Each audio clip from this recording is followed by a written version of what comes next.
Hey, this is Pastor Lois again, doing another Takeout Tuesday devotion, and I do mine as a children's message, but of course, adults get something out of it too. Yeah.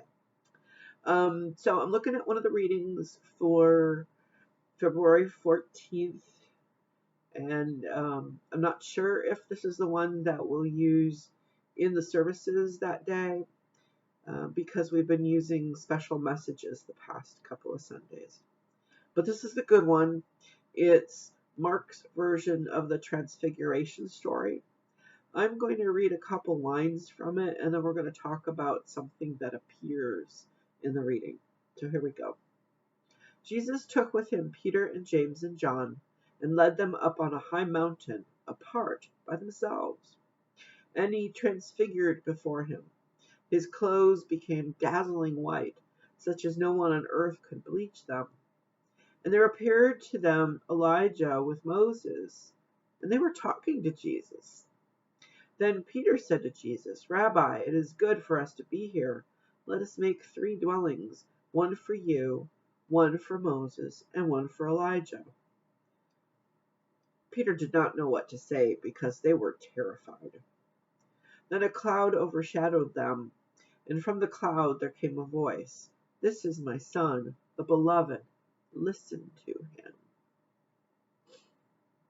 So, who do you think's talking from that cloud? Well, if you said God the Father, I think you're right. Yeah. In fact, this sounds like one version of what happened when Jesus was baptized. That his voice came out of nowhere, out of a cloud, and said, "This is my son." So a cloud is a very powerful image that's used in the Bible.